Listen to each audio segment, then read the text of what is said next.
Le podcast de SheQuest est un espace de discussion et de partage sur l'histoire des femmes qui nous inspirent. Un podcast qui vient nous permettre de découvrir le parcours unique de nos invités.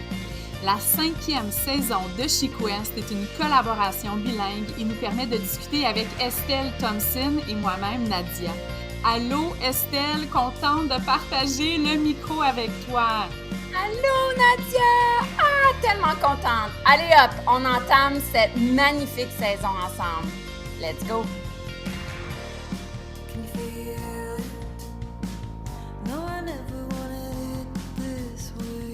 Aujourd'hui, sur le podcast francophone de SheQuest, j'ai l'honneur d'accueillir Camille Bertrand-Montminy. Allô Camille, comment vas-tu? Allô! Ça va bien, toi? Ça va super bien, puis je suis vraiment contente de te revoir. Je vous parle, j'allais dire rapidement en même temps, le pédigree à Camille est quand même assez exhaustif. J'accueille une femme aujourd'hui dans la thématique de notre mois sur les femmes qui ont des jobs qui sortent de l'ordinaire puis qui ont vraiment un esprit d'aventurière. Donc, Camille, née à Montréal, elle a grandi sur la Rive-Sud à Belleuil. Elle est allée à l'école secondaire à l'École de l'éducation internationale de McMasterville.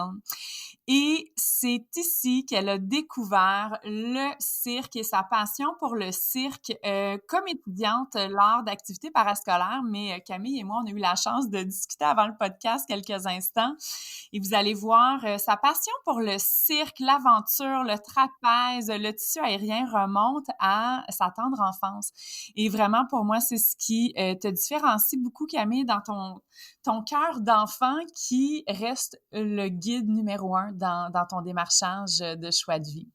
Après le secondaire, Camille est allée au cégep. Elle a décidé, même que si c'était une femme passionnée du cirque, de vraiment se concentrer sur une carrière qui peut vraiment bien, je veux dire, s'agencer avec le côté artistique de ta personnalité. Elle a choisi de devenir infirmière. Donc, elle a fait des soins infirmiers. Elle a travaillé en soins intensifs avec les grands brûlés au CHUM, suivi d'un bac pour devenir infirmière clinicienne. Et à travers tout ça, Camille étant aventurière et créative, tu t'es lancée dans les immersions, tout le côté éducatif, pour toi en tant qu'artiste et devenir aussi prof de tissu aérien et de trapèze.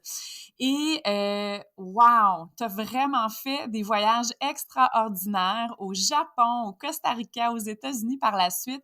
Et c'est sur ça que j'ai vraiment le goût qu'on se penche aujourd'hui. Je t'ai dit, l'intro, elle allait être longue. Bonjour, bienvenue au podcast, Camille.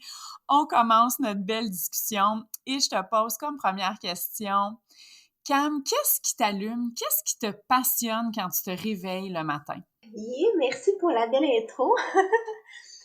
Je suis contente d'être ici. Mais qu'est-ce qui me passionne quand je me réveille le matin? C'est ça la question? Ouais. En fait, j'essaie de chaque journée de voir ma journée comme une façon d'avancer vers où je veux aller, où je me projette.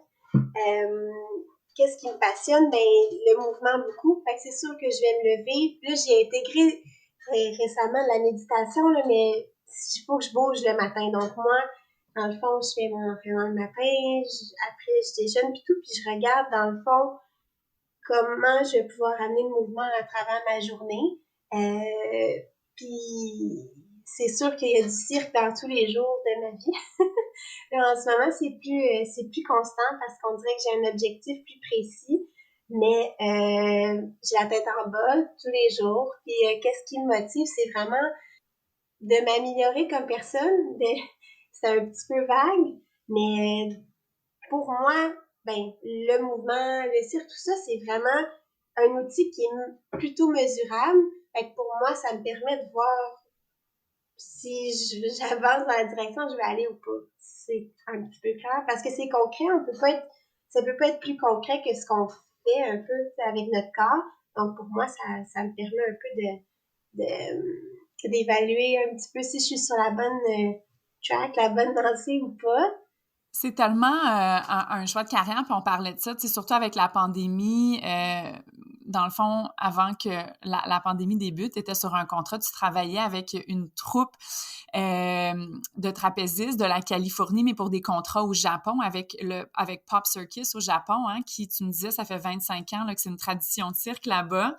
Et là, maintenant, tu es revenu à Montréal, tu viens concilier tes soins infirmiers qui sont tellement nécessaires et appréciés en ce moment avec ton côté, pour moi, c'est ton langage secret. Puis je veux juste dire à nos auditrices, Camille, je la connais parce qu'elle est venue faire la formation de prof de yoga avec Juna Yoga, mon école de yoga. Et tu es un rayon de soleil, tu es absolument magnifique.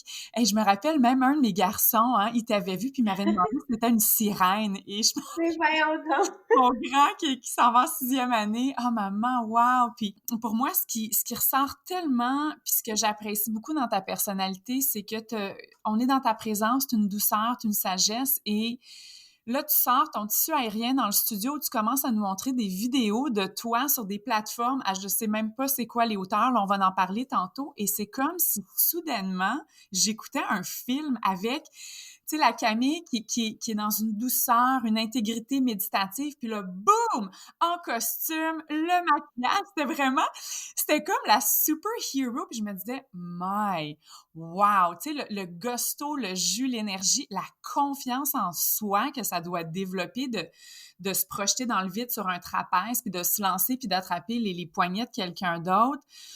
On s'entend que c'est pas une job qui est commune. Hein? C'est vraiment pour moi quelque chose qui sort de l'ordinaire, d'où pourquoi je voulais te jaser. Puis c'est aussi quelque chose qui a l'air vraiment technique. Fait que, tu sais, comme tantôt, tu me disais, puis là, tu m'as montré, t'as un tissu aérien, dans le fond, de connecter à ton plafond dans ton salon, que ça soit pour du air yoga ou de la pratique de cirque. Je trouve ça tellement le fun comment tu disais, tu utilises ton corps vraiment comme ton repère, ton professeur principal, à savoir si de façon somatique, tu es en train de prendre les bonnes décisions dans la vie. Puis je trouve que c'est hyper informé dans le fait que ton contenant informe ton contenu dans ton essence, puis que ton contenu, toute ta vitalité informe comment tu bouges de façon somatique ton corps, ton contenant. Je trouve ça incroyable. Puis j'aimerais ça que tu me parles peut-être un peu du début de ta passion, de qu'est-ce qui t'a allumé de dire « Moi, c'est ce que je veux faire dans la vie ». Parce que c'est quand même un choix qui est vraiment pas traditionnel. Parle-moi de cette histoire-là. En fait, ça s'est passé, puis je te dirais au moins en 2 temps, parce que oui, j'ai toujours eu un intérêt quand j'étais plus jeune j'ai fait de la gymnastique plus jeune, puis j'ai découvert le cirque justement au secondaire, puis j'ai toujours eu une attirance vers ça, donc c'est vrai, même mes parents m'avaient amené voir un spectacle du Cirque du Soleil à 2-3 ans. Je pense que j'avais 3 ans. D'habitude, un enfant s'endort pendant ces spectacles-là, puis là, ils ont dit, ah, ben, on va quand même l'amener, tu sais, au cas où. J'étais rivée au spectacle, j'arrêtais pas de regarder, fait qu'ils ont dit, ah, c'est super intéressant. On peut l'amener à des spectacles, puis elle s'endort pas. Ils m'ont emmené au ballet, j'ai dormi tout le long. Fait que, tu sais, ils m'ont raconté ça récemment, puis je me suis dit, c'est vrai que des intérêts, des passions, ça part de loin. Puis je me suis dit, ben probablement que j'ai toujours eu un intérêt pour le mouvement, le cirque. Ça m'a toujours impressionné, même quand j'étais enfant et je m'endormais pas dans les spectacles. Mais sinon, plus concrètement, au secondaire, justement, quand ma mère m'a amené voir un spectacle quand j'étais en 6e année pour voir si je voulais aller à cette école-là, c'est un spectacle de cirque. Puis moi, on dirait que je voulais faire ce qu'eux faisaient, je voulais être sur la scène, je voulais apprendre tout ce que eux faisaient, en fait, même si je connaissais rien à ça. Puis c'est vraiment pour ça que j'ai fait le test d'entrée pour aller à l'école, parce que sinon, je serais probablement allée à la polyvalente de l'école, de ma ville, en fait. Mais bref, ça a été un intérêt. Je suis rentrée au secondaire, j'ai fait, il y avait des petites auditions, disons, pour faire le parascolaire parce que les places étaient limitées. Je suis rentrée là, puis c'est ça, j'ai pu faire le premier spectacle de cirque là, en parascolaire avec l'école. Et ensuite, ça m'a pas quitté. Par contre, je croyais tout le temps que les activités, c'était pour les enfants, ados, puis après, ben quand tu deviens adulte, tu fais ta vie, puis t'en as pas des activités, t'en as pas des trucs parascolaires, justement, para-vie d'adulte. J'ai tout le temps vu ça comme une activité, quelque chose sur laquelle je tripais. Je suis allée aussi au camp de cirque pendant l'été, au camp de cirque Geronimo, qui a été les plus beaux étés de toute mon enfance et adolescence. C'était super. Mais on dirait que j'ai jamais perçu ça comme une carrière. Parce que je connaissais pas de gens qui étaient dans le milieu artistique. Je voyais ça comme inatteignable. Vraiment, je sais pas, des gens qui ont grandi dans l'artistique puis font ça toute leur vie. Puis on dirait que je savais pas, j'avais pas fait le lien entre ce qu'on voit sur scène puis ce que ça prend pour se rendre là. Je savais pas ce qu'il y avait entre les deux. Puis j'avais pensé à je voulais aller à l'École nationale de cirque, j'en avais parlé à mes parents, mais j'ai pas fait les démarches pour me rendre là, puis j'avais probablement non plus pas le niveau à ce moment-là pour appliquer. Puis quand j'en avais parlé à mes parents, ils m'avaient dit ben, c'est bien le cirque, t'aimes ça, c'est un beau hobby, mais tu sais, ils m'ont tout le temps encouragé, là, mais tu sais, les parents qui veulent protéger leurs enfants, disons, ils savaient que je tripais là-dessus, mais ils se disaient, peut-être qu'elle tripe là-dessus comme une passion, comme un hobby, ça serait bien que tu aies un vrai travail, en gros guillemets, tu sais. Et je fais, OK, ouais, vous avez peut-être raison. Puis, je suis allée pour être infirmière. Puis à ce moment-là, je pensais que le cirque prendrait je sais pas, que c'était fini. Finalement, c'est revenu. Mais c'est vrai, avant, j'ai oublié un bout important, mais tu m'as juste dit tu m'as juste demandé à quel moment j'ai su. Mais ça, j'ai su pour la portion récréative, gros intérêt pour le cirque, le mouvement, et tout. Mais comme quoi que je veux faire ça comme travail, ça fait pas longtemps. Ça fait vraiment pas longtemps. Il me semble, moi, quand je t'ai rencontrée, quand tu es venue faire ta formation de prof de yoga, on en a jasé. Tu étais encore en soins infirmiers, tu travaillais avec les grands brûlés. Clairement, tu avais une passion pour ce qui était dans ton cœur et ce qui revient et même tantôt, avant qu'on vienne au micro, il y a un côté, une évolution d'artiste là, qui est en train de prendre place en toi, tu sais, dans, comme tu disais, oui, tu adores la performance, tu as fait partie de troupes, tu as fait des voyages, tu as fait des immersions, tu as vraiment pris souvent la rôle du professeur. Et là, tu sens que tu as une espèce de charge, de créativité. Puis je trouve ça magnifique parce que pour moi, je pense que je m'associe avec ce que tu dis dans le sens que de mon côté, moi, tout ce qui est yoga, tout ce qui est danse, c'est ma forme d'art. Estelle, avec qui je travaille sur le podcast, c'est la peinture, c'est le dessin. On a toute il y en a que c'est aller courir, il y en a que c'est de faire des bonnes recettes. On a toutes des formes, puis ça reste que pour moi, l'espèce de connexion que tu dois avoir avec l'élément de l'air, tu sais, de te mettre sur une plateforme, puis ça, je vais te demander que tu nous donnes des détails tantôt. Moi, je peux pas mal te dire qu'il faudrait que tu me pousses en bas de la plateforme. Ça se peut que je crie tout le long, là, que je tombe sur le net en dessous. Non, je fais des blagues, mais C'est pour ça qu'il y a un filet. je pense qu'il y a un filet. Je sais pas si on est suspendu en même temps. Il doit y avoir une corde. Ben oui, t'es attaché, mais il faudrait que t'essayes. C'est sûr que je m'en viendrais pousser mes limites. Pourtant, faire de l'escalade, ça me dérange pas. J'aime ça, mais le trapèze, je me dis, toi, ta connexion, juste pour revenir à ce dont on disait, c'est cool de se voir évoluer dans comment on adapte selon les étapes de nos vies, nos passions, puis l'art sous toutes ses formes. Tu me parlais de chorégraphie.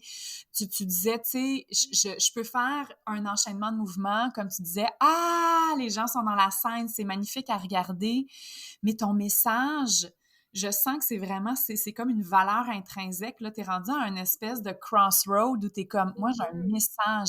Je veux utiliser mon corps en tant que messagère d'une information. J'aimerais ça que est-ce que tu peux élaborer sur ça? Puis ça doit être un peu comme le rôle, t'as parlé tantôt que tu t'endormais au ballet, mais pas aussi. C'est quelqu'un qui fait de la chorégraphie de danse. Cette personne-là, c'est pas la personne qui danse sur scène, mais tout le back-end, c'est l'espèce de filon, le film qui défile dans le fond. Qu'est-ce que tu ressens à l'intérieur de toi pour être à ce point-là, je dirais même dans ta carrière, là? Ce que je ressens, en fait, ça fait pas du tout longtemps que je me perçois comme une artiste. Puis encore là, j'y travaille mais c'est vraiment comme ça que je me sens. Fait que je me dis, je dois être une artiste, mais je l'ai pas encore exprimé. J'ai pas fait d'œuvre de quoi je fais comme, ok, ça c'est une œuvre qu'un artiste a accompli ou fait ou peu importe, créé. Mais, c'est quoi la question, Nadia? Qu'est-ce qui te... Parce que tu es dans une croisée des chemins, tu sais, comme là, tu sens, je veux dire, pour moi, encore une fois, t'es comme un yin et yang, t'es comme un équilibre entre ces deux-là, où des fois, comme je t'ai dit en personne, je te vois poser, tu mets ton costume, puis wow! Et c'est pas que c'est une autre Camille, mais c'est ton langage secret qui sort. Qu'est-ce que tu es en train de vivre? Tu sais, quand tu dis tu t'assumes comme une artiste, tu commences à te percevoir, tu adores enseigner, tu le sais qu'il y a un beau transfert d'informations, tu as eu la chance de performer dans différents pays, mais de vraiment t'assumer en tant qu'artiste aérienne dans ce sens-là. Qu'est-ce qui se passe à l'intérieur de toi? C'est-tu juste que tu matures, tu viens Comme le rallier? déclic, dans le fond. Oui, qu'est-ce qui Ouais. se passe? Et peut-être que c'est justement, oui, de vieillir. Tu sais, là, j'ai eu, c'est fou, j'ai eu 30 ans le 31 décembre, puis on dirait que pour moi, c'est un déclencheur. Tu sais, pas que ça a été insidieux, c'était pas comme, ah, ce chiffre-là vient vraiment trigger quelque chose, il faut que je change, non. Mais je l'ai remarqué qu'à partir de, tu sais, qu'en ce moment, je me dis, c'est maintenant ou c'est jamais, puis je veux pas que ça soit jamais. Parce que je sens que même si je peux être, des fois je me trouve jeune, des fois je me trouve vieille pour vouloir faire ce que je veux faire, mais je me dis, ok, t'as deux choix. Soit tu continues à faire ce que tu veux faire, puis tu l'accomplis à l'âge, on s'en fout à quel âge, mais tu l'accomplis parce que ça te tient à cœur, ou tu abandonnes parce que tu te dis que l'âge c'est une limite, puis que tu aurais pu le faire avant, mais que tu n'as pas eu cet éveil-là de vouloir vraiment être une artiste puis d'envoyer un message. Mais je me suis dit, OK, si je choisis ça, d'abandonner ce désir-là, est-ce que je vais être vraiment contente après? Est-ce que je vais avoir un regret? Puis finalement, je vais me réveiller dans 30 ans puis me dire, ben, t'étais jeune au final. Fait que bref, je me suis dit que c'était maintenant ou jamais de créer quelque chose duquel je suis fière. Fait que je suis dans ce processus-là en ce moment, dans un processus tout jeune quand même, parce qu'avant, oui, comme tu dis, j'avoue que quand on me regarde, ça peut peut-être être surprenant, le clash là, entre les deux Camilles, là, si on peut dire, là, quand on se parle, puis si je suis dans les airs, parce que j'avoue que moi, je me vois pas de l'extérieur, mais de ce qu'on me dit, apparemment, ça paraît que j'aime ça parce que de ce qu'on m'a dit, j'ai comme une espèce de radio. C'est comme, ah, mais t'es radieuse quand tu fais ça, ça paraît que t'aimes ça. Mais c'est vraiment comme ça que je me sens. Par contre, quand que je sens que je suis en train de créer quelque chose, puis je me laisse plus aller, comme dernièrement, je suis plus avec la musique ou mettre mes écouteurs, fermer les yeux, aller dans le mouvement sans penser à la technique, puis plus à faire confiance à qu'est-ce que mon corps connaît déjà, puis aller, exemple, jouer différentes façons d'éveiller ma créativité, comme d'habitude je vais à droite, ben là je vais à la gauche, puis ça amène où?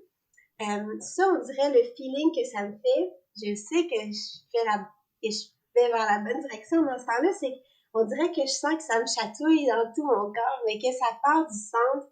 C'est vraiment, c'est vraiment bizarre à expliquer, mais quand je me sens comme ça, je suis comme, OK, tu sais, t'as fait la bonne chose. Ou quand je m'entraîne, puis j'ai un entraînement que je sens que j'ai appris quelque chose, mais pas seulement, j'essaie de sortir de la technique en ce moment, mais plus d'aller dans la façon que j'apprends, puis dans la façon où j'évolue à travers ça. Beaucoup là-dedans, aussi surtout, pas être dans le jugement pendant que je fais quelque chose, mais plutôt d'être dans le faire, juste faire, puis ensuite, ou filer, sans le juger pendant que je le fais, si ça a du sens. Pendant que je, c'est ça, j'essaie de faire ça, d'apprendre à être une apprenante, puis d'apprendre à être de me permettre d'être une créatrice aussi. C'est très nouveau pour moi. Je trouve ça tellement beau ce que tu dis, Cam, tu sais, dans un sens que il y a une sagesse, c'est comme si parce que une fois que tu produis une œuvre en tant qu'artiste, que ça soit, tu sais, avec un médium visuel ou corporel, de vraiment le sentir. C'est comme quand tu regardes quelqu'un qui danse sur scène, puis je veux dire, la chorégraphie est tellement connue dans la mémoire musculaire que là, c'est juste l'essence de la personne qui prend le dessus. Tu sais, là, je pense, j'ai fait un peu de flamenco quand j'étais sur l'île de Vancouver, puis quelqu'un qui commence à danser, puis tu sais, t'as le son des claquettes, les éventails, les castagnettes, le métal en dessous des talons hauts, les jupes, tu sais, il y a quelque chose qui est tellement passionnel, puis c'est technique, le flamenco, ma prof, elle disait tout le temps, les filles, il faut vraiment apprendre les pas et les mouvements, puis après ça, vous allez laisser votre corps danser. Puis ça me fait un peu penser à cette espèce de contraste-là en tant que femme artiste qui vient créer ou potentiellement le résultat final. Bon, il y a une expression magnifique, mais il y a une performance aussi associée à ça. Comment ne pas se juger à travers ce processus-là? Puis c'est super intéressant ce que tu dis. Puis là, ça me donne des idées. Moi, tu le sais, j'ai un cerveau qui arrête comme jamais. Mais hier, jamais, je ne dors jamais. Non, je fais des blagues, mais hier, je passais en entrevue Elisabeth Daigle. Élie, est-ce qu'elle était dans la même cohorte que toi avec Juna Yoga? Non, mais je l'ai croisée juste avant que je parte, justement, quand je vous ai annoncé que je partais au Japon. On avait Oui. fait une rencontre, là. Oui, pour toutes les filles qui travaillaient avec Gina Oui, en fait que je l'ai Nickel. rencontrée à ce moment-là, mais on n'était pas dans la même cohorte. Elle est costumière et c'est une passionnée. Elle travaille avec l'Opéra de Montréal, elle a travaillé avec Cavalia, elle a sa ligne, elle fait des accessoires pour les SUP Yoga, tout fait à la main. Puis c'est ce qu'elle me disait aussi, elle dit, même au niveau du costume, on est comme sur le backstage, on a un gros rôle dans la production, dans la performance des artistes, puis en même temps, on va être les plus grands juges de nous-mêmes. Puis c'est intéressant parce que finalement, c'est comme si vous faites un choix de carrière qui est tellement en résonance, tu sais, comme tu as dit, c'est maintenant ou jamais. Clairement, tu choisis de garder le cirque de façon constante dans ta vie parce que toi, ça t'éveille, ça fait partie clairement de ton dharma, de ton chemin de vie.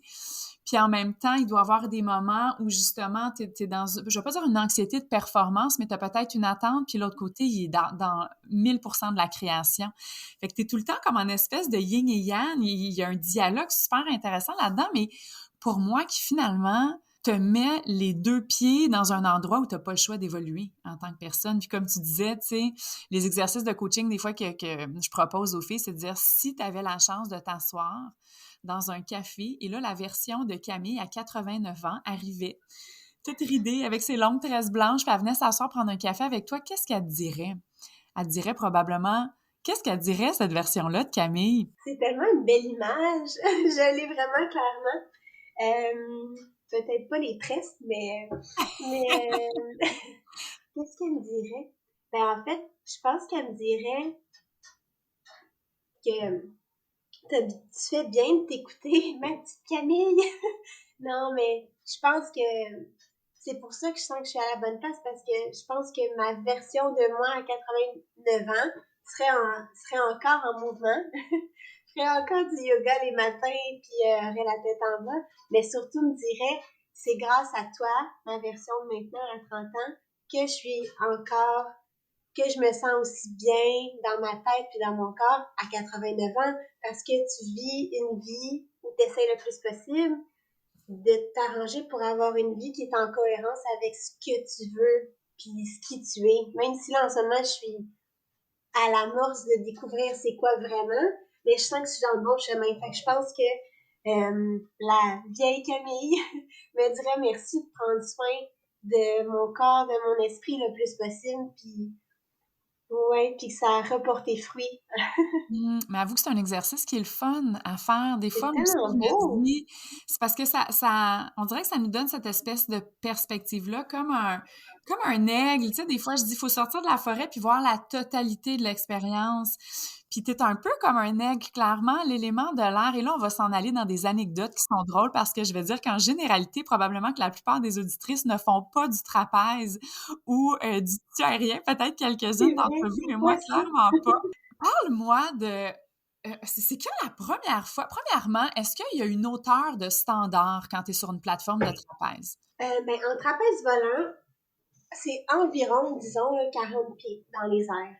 OK. Ça varie, là. Il y a aussi un filet à travers tout ça parce que mais c'est essentiel, un filet. Dans le fond, c'est pas, tu sais, souvent j'entends les gens qui disent « Ah, mais il y a un filet. » Oui, mais il faut savoir comment tomber dans le filet.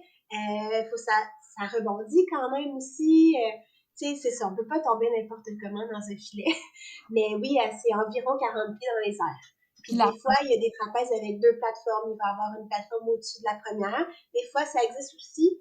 Il y a des trapèzes qui peuvent se croiser, donc ça dépend. Mais environ 40 pieds dans les airs. OK. Puis côté standard, tu sais, est-ce que souvent on voit 2 trapèzes, puis là, oups, les gens volent, puis à un moment donné, ouf, il y en a un qui attrape les mains de l'autre ou une qui attrape les mains de l'autre. Est-ce que, il me semble que j'ai déjà vu, peut-être dans le Cirque du Soleil, quand j'étais plus jeune aussi, plusieurs trapézistes en même temps. Est-ce que ça se peut?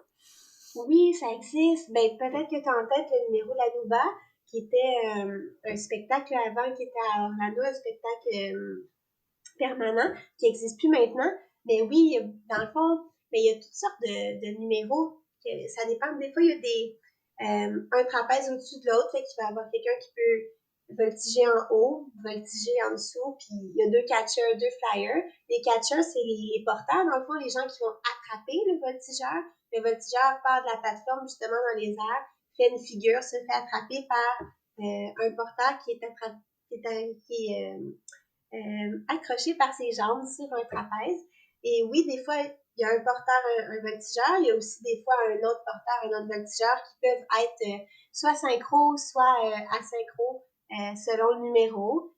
J'ai aussi des amis qui ont un trapèze volant en croix, qui dans le fond, c'est un gros cercle. Il y a 3 plateformes, puis un catcher à ce moment-là. C'est-à-dire qu'il y a un voltigeur qui va attraper une barre d'un autre trapèze au lieu de se faire attraper par un porteur. Fait qu'à ce moment-là, ils peuvent se croiser dans les airs, ce qui est très périlleux. Oh mon Dieu, ça a l'air super périlleux. Depuis tantôt, tu parles, je pense que je respire pas. Je retiens mon souffle, j'essaie de visualiser tout ça.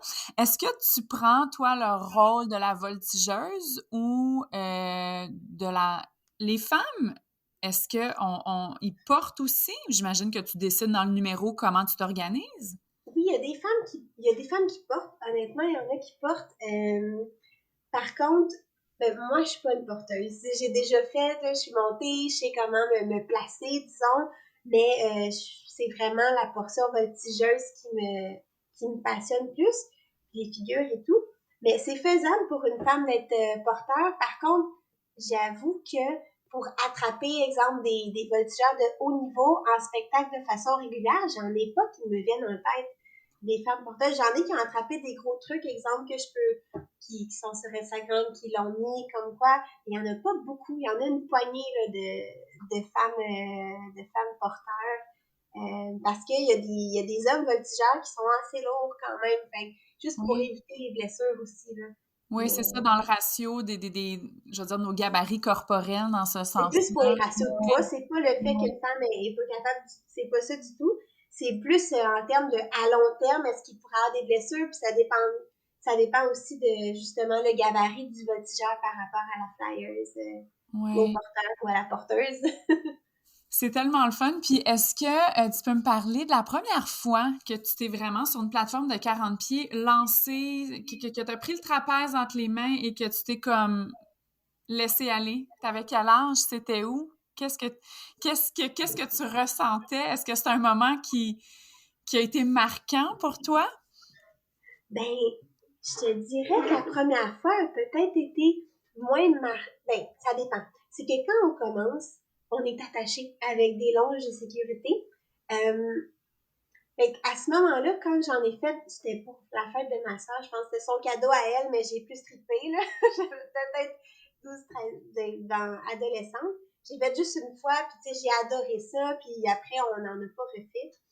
C'est ça, puis, mais la première fois vraiment que j'ai senti c'était quoi le trapèze, c'est quand que on enlève les lignes de sécurité après, exemple, plusieurs mois de pratique, et que tu es vraiment seul avec le vent et le silence, parce que les longes, quand quelqu'un tire les longes, il y a du bruit, parce qu'il y a les poulies, t'entends le système de poulies, t'entends la personne qui crie quoi faire, mais quand il n'y a pas ce bruit-là, puis t'es vraiment suspendu de rien il n'y a rien qui te tient sauf tes mains sur la barre, puis aussi, on m'avait dit, tu vas savoir quand lâcher pour aller au filet en entendant le vent dans tes oreilles. Ça, je vais tout le temps m'en rappeler. J'ai comme, OK, mais là, est-ce que je vais savoir quand lâcher au bon moment? Puis on avait pratiqué attaché, puis tout ça. Mais la première fois, j'ai fait pas attaché. J'ai comme, OK, je peux-tu lâcher? Écoute le vent dans tes oreilles. Quand il n'y en aura plus, tu vas être au point mort, tu vas pouvoir tomber doucement sur ton dos. Fait, OK. Puis, ouais, mais à partir du moment que tu te lâches, tu arrives sur ton dos, tu te dis, OK, et finalement, j'étais capable, ce que j'ai appris dans les derniers mois, ce que mon cerveau a fait d'attacher, ben, t'es capable de le faire pas attacher. Fait que, tu sais, c'est comme un mix de relief, d'enfant de soulagement, et en même temps, de comme, tu sais, t'es fier de l'avoir fait. Après, ben là, il y a toutes sortes de choses qui peuvent se faire à partir de ça. Ça doit être un peu comme quelqu'un qui saute en parachute, là, t'as une espèce de high d'adrénaline. Après, est-ce que tu ressens que quand t'es sur scène, je pense, bon là, t'es allé faire des performances en tant qu'artiste au Japon, est-ce que tu ressens encore ce buzz-là ou c'est tellement rendu normal pour toi que t'adores ça, mais c'est ton travail ou, wow, après une performance, tu te sens comme éveillé? Ah non, je le ressens totalement. OK. Je le ressens totalement, puis une journée peut tellement être différente d'une autre, tu sais, comme justement, tu sais, quand j'étais là-bas, on faisait de 1 à 3 spectacles par jour, fait que ça se pouvait que dans 1 à 3, ben il y en a qui aillent mieux, puis il y en a d'autres qui aillent moins bien. Tu sais, puis c'est... Mais, dans le fond, le thrill ou les petits papillons, si on peut dire, le stress, mais comme le bon stress est tout le temps là, mais le stress, j'essayais au lieu de me dire il faut que ça soit parfait, de faire un stress de performance, puis un stress de comme t'es capable de deliver. J'aime mieux transférer ça maintenant comme une énergie positive pour faire au mieux de ce que je peux faire, mais sans que ça soit parfait, mais plus fais-toi confiance, tu sais comment faire ce que tu fais. Fait que j'essaie d'intégrer ça, mais oui, là, l'énergie, c'est tout le temps là, puis le petit stress, puis pendant la performance, puis après, c'est dans le moment, mais c'est aussi les coéquipiers. Le trapèze volant, c'est particulier parce que on est quelques-uns sur la plateforme, comme dans ce numéro-là, on était comme on était 4 sur la plateforme, 2 hommes, 2 femmes, puis il y avait 2 porteurs dans ce numéro-là. Il y en avait un qui était un porteur debout, puis un qui était un porteur, la tête en bas sur un cadre, dans le fond plus traditionnel. Et, tu sais, c'est que le petit feeling de vouloir bien faire, c'est aussi pour toute l'équipe au complet parce que c'est un numéro de groupe. Fait que c'est pas juste, moi, je vais faire mon mouvement, puis ça va être fait, puis that's it. C'est comme tout le long, t'es comme, OK, yes, il l'a eu, il est revenu, c'est beau. Tu penses à ça en faisant ton petit strike, c'est dans du traditionnel, tu sais, c'est un numéro cirque traditionnel. Fait que, tu sais, over sourire, genre de même, les petites dandinettes de jambes sur le côté, les fossiles, la perruque, tu sais, vraiment traditionnel au bout. Mais, tu sais, fait que là, t'es comme, OK, lui, il a réussi. Tu sais que, lui, ça fait, dernièrement, là, c'est nouveau, là, on vient de mettre pour la première fois, il fait son trip dans le show aujourd'hui. Tu sais, t'es aussi excité pour lui qu'il mette un nouveau mouvement pour lui sur lequel il a travaillé dans le spectacle. Les gens, ils savent pas que, OK, aujourd'hui, c'est It's Dead ou qu'il met ce mouvement-là, son trip sur lequel il a travaillé pendant, tu sais, tant de temps. Puis, autant le porteur que le voltigeur, que tout le monde sur la plateforme est énervé, c'est à chaque étape de ça. Fait que, tu sais, l'énergie est vraiment là. Mais c'est sûr que aussi, ça peut aller positivement, comme ça peut aussi, tu sais, si ça va pas bien, ben, faut pas que ça affecte toute l'équipe non plus. Mais ça arrive des fois des chutes au filet, mais bref, l'énergie de groupe est vraiment, vraiment, vraiment forte dans un numéro de groupe, je trouve, au trapèze volant. Ah oui, puis la façon, clairement, tu sais, je vois que tu es animé, ça te parle, c'est l'espèce de team spirit, c'est comme, je pense, moi, quand j'étais plus jeune, j'étais guide de rafting, j'ai eu la chance de faire des compétitions sur des équipes de femmes, l'espèce de, l'énergie de travailler tu sais, dans dans se dépenser soi-même, mais aussi dans le contexte du groupe, c'est vraiment quelque chose qui est spécial, qu'on n'a pas nécessairement la chance de vivre à tous les jours. Fait que je peux voir comment juste ça, ça vient tellement nourrir ta passion. Puis là, on parle du trapèze volant depuis tantôt. Puis là, je veux juste revenir un peu en arrière où tu disais, tu sais, avec le vent dans tes oreilles, quand tu as un point mort, tu te laisses tomber, tu te laisses quand même tomber de 40 pieds sur le dos, là. C'est quand même pas de 6 pieds, même à ça, 6 pieds, tu sais. Fait qu'il doit avoir une espèce de sensation. Pour moi, tu sais, quand je te regarde, je te vois tellement connectée, j'y reviens encore, mais avec l'élément de l'air, tu sais, dans l'espèce de les possibilités des ailes d'oiseau, de voler, l'espèce de freedom feeling, là, tu sais, en arrière de ça, ça doit être quelque chose aussi qu'avec le tissu aérien, puis ça, on n'en a pas parlé, mais j'en glisse un mot parce que quand tu as fait ta formation avec moi, tu m'as montré une vidéo à l'heure du dîner où tu faisais une espèce de... premièrement, hyper dans la flexibilité. Tu sais, tu disais, là, c'est comme ton autre Camille qui sort. Puis là, tu t'étais comme enroulée. Puis là, boum! Tu te laissais dérouler vers le bas. Moi, j'étais tellement impressionnée, je me disais, c'est quand même technique. Est-ce que tu veux nous parler pendant quelques minutes du tissu aérien? Parce que on le voit des fois dans le cirque, on voit beaucoup de yoga aérien, mais toute l'espèce de technique, de routine, de l'enchaînement d'une danse dans les tissus, c'est pas quelque chose qu'on voit souvent. Est-ce que tu aimes ça? Oui, j'aime ça.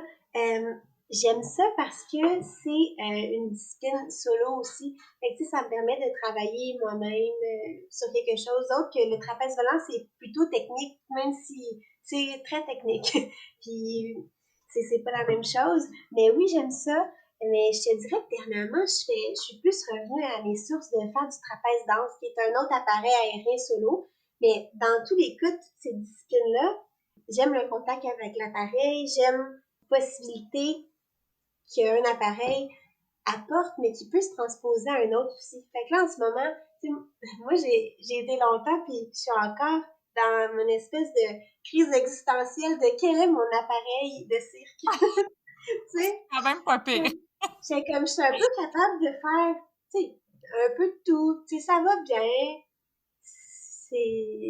Ça va, je me vais dire, oh, t'es belle dans les airs, ok, mais encore, comment je peux faire pour être autre que juste belle? Fait que, tu sais, je me dis, quel appareil me représente le plus, avec lequel j'ai vraiment envie de créer et tout. Fait que oui, le tissu, j'en fais, puis je l'enseigne encore un peu, mais en ce moment, j'aime ce qui tourne beaucoup. OK. Fait que je suis revenue à faire du trapèze danse. On dirait, j'aime ce qui tourne, peut-être moins, c'est moins haut, peut-être plus bas, ben ça peut monter aussi, mais j'aime ce qui tourne, la continuité, puis le contrôle que ça amène, puis la liberté de mouvement, de tourner comme de cette façon-là à l'horizontale et autour d'un centre, au lieu de juste, pas juste, mais pas d'aller ailleurs qu'en verticalité. Parce que le tissu, c'est up and down. Il y a plein de choses qui peuvent se faire entre les deux, mais au final, c'est quand même up and down. Puis j'aime ça, mais on verra où ça va me mener. Là, j'explore plus le trapèze en duo, mais je suis certaine que tout ça amène à un tout. Tu sais, j'apprends un peu de chacun. Puis maintenant, au lieu de voir, je suis bonne un peu dans tout, mais dans rien, ben, je regarde ce que ça m'apporte, puis je pense que ça me fait avancer quand même. Puis tu sais, c'est intéressant ce que tu dis, Cam, dans le sens que il y a des semaines où on a le goût de faire du yin yoga, la semaine d'après, dépendamment de nos cycles, dépendamment des saisons, dépendamment de ce qui se passe dans nos vies, la façon, j'aime comment tu parlais de ta crise existentielle, de quel appareil de style, tu sais, dans un sens, c'est quand même des beaux choix. J'imagine, selon ton feeling énergétique intérieur, ça se peut que pendant un moment, comme tu dis, là, tu es attiré vers le trapèze danse, ça tourne dans une autre sphère énergétique aussi. Fait qu'il y a comme un lien qui est le fun par rapport à notre besoin immédiat ou éminent par rapport à ce que ton corps a le goût de vivre aussi. Fait que je trouve ça vraiment fascinant. Puis Je suis curieuse aussi, on a parlé rapidement de tes soins infirmiers. Tu travailles encore comme infirmière en ce moment. Bon, avec la pandémie, tu es plus en télétravail. Est-ce qu'il y a des moments, par contre, où bon, là, j'ai comme le visuel de Patch Adams, là, tu sais, dans le sens que tout le côté des artistes en milieu hospitalier, est-ce que c'est des choses pour toi? Est-ce que tu as déjà jasé avec des patients de ce que tu fais hors de l'hôpital? Est-ce que tu as déjà partagé ces histoires-là? Hey, je pense pas. Je voyais comme le lien entre les deux. Ben, on dirait que j'en ai-tu parlé? Je pense que, tu sais, il y en a qui le savaient, mais tu sais, je pense que j'ai jamais vraiment fait de, en tout cas, moi, je la porte pas parce que, ben, plus avec mes collègues, mais pas avec des patients parce que, tu sais, c'est un autre contexte professionnel. Fait que, tu sais, c'est pas, je veux pas sortir du cadre, mais il y a un moment, je pense que il y a un moment que le cirque et soins infirmiers se sont mis ensemble un peu. Et ça remonte à longtemps. Je peux raconter l'histoire, mais c'était en 2011, j'avais fait un stage dans le cadre de mon cours en soins infirmiers là, au cégep. On était allé en Équateur pour pour être en clinique, dans le fond, on était allé dans les écoles, faire des ateliers de diverses choses là, pour expliquer le diabète là, en espagnol, puis aussi aider les enfants à faire des jardins pour leur apprendre manger les légumes, les vaccins. On a fait un peu de tout. Bref, fallait leur donner des cadeaux quand ils se faisaient vacciner. Fait qu'on en avait amené, moi j'avais amené, je ne jongle pas, mais j'avais amené un petit kit de balles de jonglerie. Je me suis dit, ben moi, un des cadeaux que je vais donner, ça va être en lien avec le cirque, tu sais. Mais ces balles-là, là, ont tout changé. Parce que le petit gars qui a eu ces balles-là, Alexis, même je me rappelle, il avait 7 ans, un petit gars vraiment adorable il venait à l'école en cheval avec son père. Son père qui avait enlevé ses points de suture. Bref, toute la famille était adorable. Il y avait une grand-mère de 102 ans qui cachait du pain dans son chandail. Bref, une famille vraiment qui m'a marquée. Je me rappelle vraiment d'eux. Mais lui, ce petit gars-là, il a eu les balles après son vaccin, puis j'ai montré là, la base que je savais, comment jongler, exemple, à 2, puis après à 3 balles, puis ensuite je suis partie, mais lui, il a continué à se pratiquer, puis j'ai pas de contact avec lui maintenant, mais quelques années après, ça fait pas tellement longtemps, une de mes profs de soins infirmiers m'a dit « Hey Camille, je suis retournée, là, puis le petit Alexis, il arrêtait pas de parler de toi, puis elle dit, il a participé à un concours, puis maintenant, il fait de la jonglerie. » Tu sais, je serais tellement curieuse de voir les rendus maintenant, mais bref, ça a été le moment que dans le cadre de mes fonctions d'infirmière ou peu importe, j'ai comme transmis ça, c'est cette passion-là, ou cet outil de s'exprimer, tu sais. Mais ouais, ça, c'est le seul fameux marquant pour moi. Mais merci Cam, c'est vraiment une belle histoire, tu sais, justement, tu sais, de voir la conciliation entre un travail en soins infirmiers au niveau, tu sais, du système de la santé qui est important à faire dans l'exploration d'un stage aussi étudiant, puis des fois, des fois, on se dit, est-ce que finalement, toutes ces petites interactions-là ont vraiment un effet à long terme? C'est comme quand on lance le petit caillou dans l'étang, puis là, on voit l'espèce de répercussion au niveau des mouvements de l'eau. En anglais, on dit les ripples, le ripple effect, puis c'est vraiment le fun que... Puis là, je le vois, tu sais, là, les auditrices, nous, on se parle, puis on se voit par caméra aussi, c'est vraiment le fun, mais clairement, ça t'allume vraiment de raconter cette histoire-là. Puis des fois, je me dis, tu sais, avec tout ce qu'on vit en ce moment, est-ce qu'on n'est pas rendu à un point où est-ce que l'importance du bien-être, de l'expression, de la créativité à travers l'intensité de ce qu'on vit dans nos sociétés, il y a un pont à faire? Peut-être qu'il y a certaines personnes qui vont nous écouter qui vont dire hey, moi aussi là je pense qu'en écoutant Camille puis Nadia j'ai eu des idées, tu sais, de nous accompagner, d'utiliser notre volet artistique communautaire dans la forme de cette expansion-là, dans nos soutiens communautaires. Je trouve vraiment que c'est une belle histoire. Merci Camille. Oui, de pas sous-estimer les petits gestes. Moi, à ce moment-là, C'est ça, de pas sous-estimer les petits gestes, je pense, de quelque chose des fois que tu plantes dans la tête ou entre les mains de quelqu'un, ça peut justement avoir un gros ripple effect, comme tu dis. Ouais, tellement. Puis je te poserai une dernière question pour finir notre entretien ensemble. Oui. S'il y a des femmes, bon, il y a peut-être des jeunes femmes qui nous écoutent, il y a peut-être des femmes, on dirait que le cap des 30 ans, ça, je le vois souvent dans les formations de yoga où les gens sont comme, ça y est, j'ai 30 ans, je suis ici. Moi, je suis rendue à 42 ans, j'ai ma famille, j'ai 3 garçons. On voit aussi beaucoup des fois les femmes on se remet en genre de re-questionnement, remue-ménage, postpartum aussi. Qu'est-ce que tu dirais pour toi qui est important à laisser comme message à travers notre entretien aujourd'hui par rapport à s'écouter puis de laisser l'artiste en soi, l'aventurière en soi s'éveiller? Qu'est-ce que tu pourrais nous partager comme mot de sagesse pour Ben, n'importe je quel pense, âge de femme? oui, ben, je pense que c'est de se donner de, la permission de créer ou de juste écouter ce qu'on a à dire, pour nous-mêmes, puis ensuite, ça peut être l'exprimer à d'autres, mais parce que, ouais, peu importe l'âge, puis c'est surtout important, peu importe l'âge, parce que je pense qu'on se met souvent des barrières, de dire, oh non, je suis pas un artiste, non, je suis pas, peu importe les autres titres qu'on peut se donner ou pas, donc de se donner la permission de découvrir ce qui nous allume, ce qui nous fait triper, puis après d'en faire une passion, si ça nous amène dans cette direction-là, ou même des fois, il y en a qui font des changements de carrière. Fait que je pense que c'est de se donner la permission, de se découvrir, d'apprendre à apprendre d'une bonne façon aussi, à son rythme à soi, puis dans la direction dans laquelle on veut aller. Peut-être qu'on ne sait pas encore dans quelle direction on veut aller, mais en se permettant de s'ouvrir à ce qui nous allume, je pense que ça peut nous amener dans la bonne direction. Merci tellement, Camille, d'avoir pris le temps de discuter avec moi puis de partager tes histoires qui sont super inspirantes. J'ai hâte de reprendre de tes nouvelles, de voir comment tes projets créatifs évoluent. Donc, je te remercie vraiment du fond du cœur. Puis, c'est le fun de te revoir aussi. Puis t'es bonne dans tes questions. Mais j'aime ça.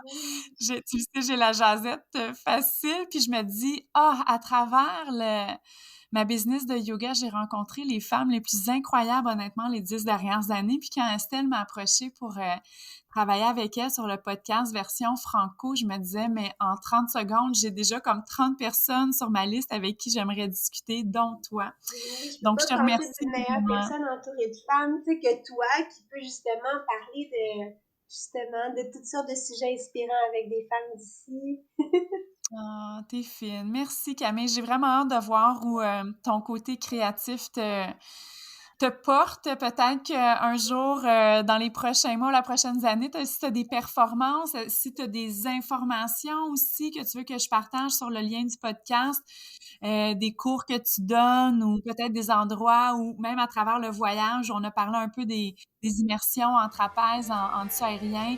Je vais mettre des petites informations pour les filles, les femmes, les déesses pour aller rechercher tout ça. Donc, je te redis encore un gros merci. Puis, je te souhaite une vraiment magnifique journée, Camille. Merci à toi. Bonne journée. Bisous.